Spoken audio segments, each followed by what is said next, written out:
Olá, queridos, paz seja com todos. Hoje nós vamos ler na palavra do Senhor um versículo que por muito tempo eu o compreendi de maneira equivocada, ou melhor, eu virava a página da Bíblia sem compreendê-lo, e que atire a primeira pedra quem nunca fez isso. Mas hoje vamos elucidar essa dúvida que porventura possa ter no coração de cada um também, com o esclarecimento que tive acerca desta palavra e o quão edificante ela é para nós. Um versículo apenas, trazendo uma mensagem tão profunda, tão rica de valores. A palavra que leremos se encontra em Eclesiastes capítulo 11, o versículo 1. Eclesiastes 11, 1, diz assim: lança o teu pão sobre as águas, porque depois de muitos dias o acharás. Oremos. Pai querido, que essa palavra, Senhor, fale ao nosso coração, como sempre o Senhor faz, Pai. Que a tua palavra não volte vazia, mas que cumpra o propósito para o qual ela é enviada. E que assim seja na vida de cada ouvinte deste versículo que explanaremos agora. Em nome de Jesus. Amém. Amém. Graças a Deus. Queridos, ao ler esse versículo, eu vinha uma imagem na minha mente que me distorcia o real sentido da mensagem que essa palavra nos traz. Acontece que tem uma imagem da infância que me impressionou bastante, quando um tio levou a mim, meu irmão e meu pai, para que víssemos em Águas de Lindóia uma criação de peixes. E para que os peixes fossem vistos, lançaram pão sobre as águas. E ao ver aqueles pães desaparecendo em segundos, sob a voracidade de cardumes esfomeados, lendo esse versículo, me vinha essa imagem na mente e eu indagava, lançando o pão sobre as águas, como eu poderia mais tarde tornar a ver novamente este pão? E depois, agora, recentemente, compreendi que Salomão não falava de piscicultura, a cultura de criação de peixes. Ele falava de agricultura. E o povo do Oriente Médio, a cultura daquele povo é trigo e cevada para fazer pão. É muito grande essa cultura lá de plantio. E como as chuvas são escassas lá, elas são de extrema importância. E a temporã e a serôdia, já ouviu falar?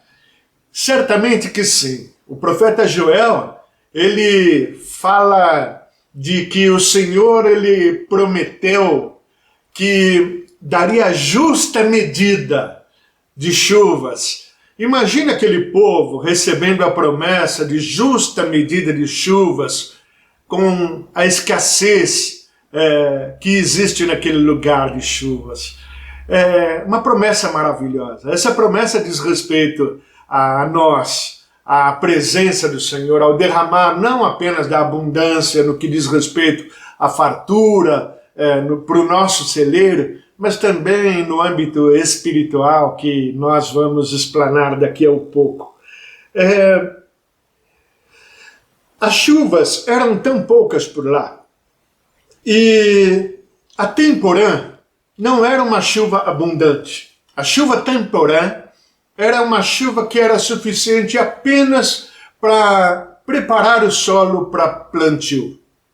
Já a chuva serôdia, ela era mais abundante, que fazia então frutificar.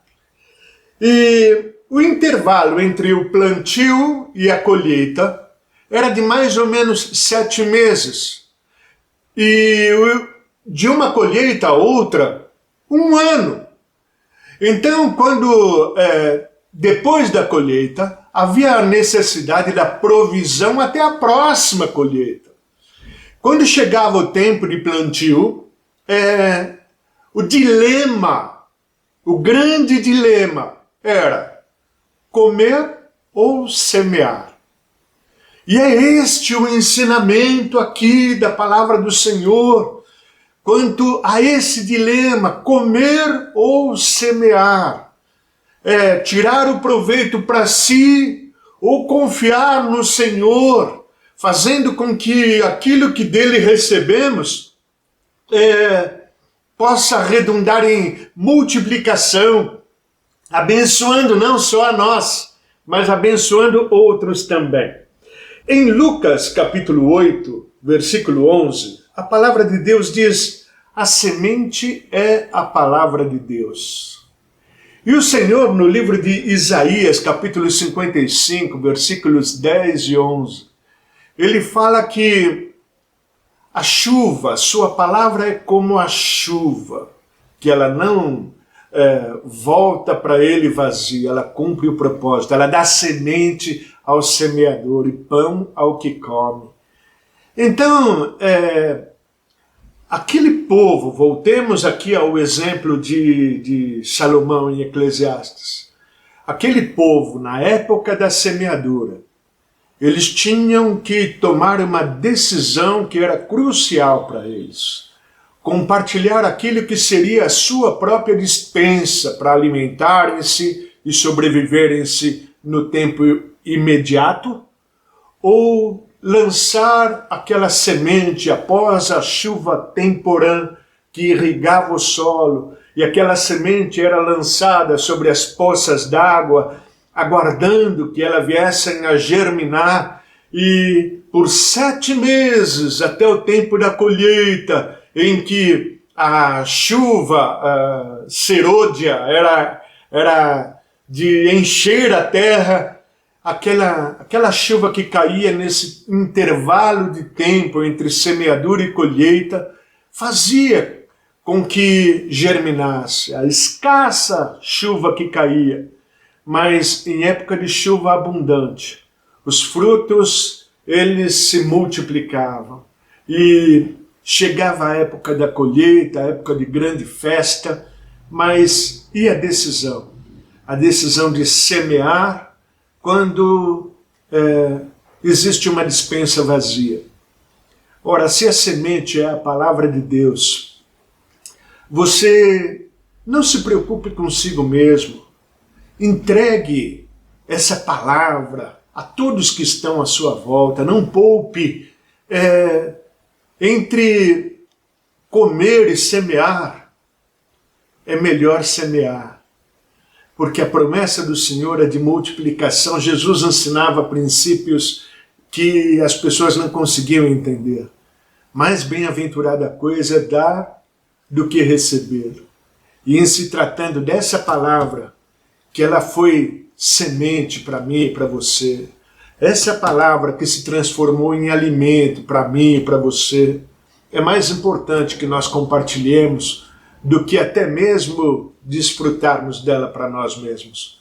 Sabe aquela imagem que me fazia entender de maneira errada ou me impedia de compreender o que esse versículo quer dizer?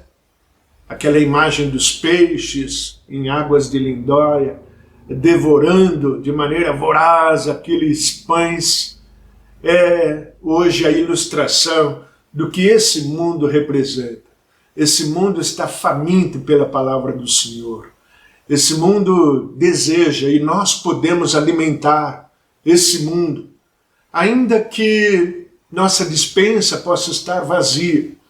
Se nos prestarmos a compartilhar essa palavra, ela há de se multiplicar em nossos corações. Fale do amor de Deus, fale do que Cristo já fez. Lança o teu pão sobre as águas e logo você o terá de volta no tempo exato. Você verá os frutos desta semeadura. Como isso muda a minha vida agora, ao entender o que Salomão queria dizer quando falando da parte do Senhor para tomar tal atitude. Você tem estado um tanto vazio? Você se sente empobrecido na sua despensa acerca das coisas do Senhor? Compartilhe o que tem, porque há quem não tem nada, há quem não tem a esperança da palavra. E se você falar uma palavra, ela, quando posta à mesa, ela serve de alimento, tanto para quem anuncia, como para quem recebe as boas novas. Tenho tanto prazer em pregar a palavra, porque eu me alimento dela, enquanto sirvo ela em cada vez que tenho o privilégio de pregar. Que você também possa desfrutar disso, não apenas para multidões, mas para um amigo faminto, para uma alma necessitada. Lança o teu pão sobre estas águas e você poderá receber de volta depois de muitos dias, vendo o resultado que a palavra proporciona quando ela é semeada. Vamos orar? Vamos orar. Eu quero orar por você, para que o Senhor faça de você um semeador, confiando que a palavra ela sempre vai produzir o propósito para o qual ela é enviada. E confiando que, quando você pensar que tua despensa está vazia, use o pouco que tem para semear, e o Senhor multiplicará a tua sementeira e frutificará a tua lavoura. Pai querido e eterno, eu te louvo, Pai, pelo privilégio que nós temos de semearmos a tua palavra, Senhor. Pai, quanta gente faminta, Pai, quanta gente necessitada, Senhor. Para isso, Senhor, usa cada um, Pai querido, dos irmãos, das irmãs, cada um desses que conhecem a tua palavra, para compartilhá-la como aquele que lança o pão sobre as águas. Oramos te agradecendo, no nome de Jesus. Amém e amém. Que o amor de Deus, a graça de Jesus, a comunhão e a consolação do Santo Espírito do Senhor seja sobre a vida de cada um de vós, agora e até a volta de Jesus. Amém. Amém.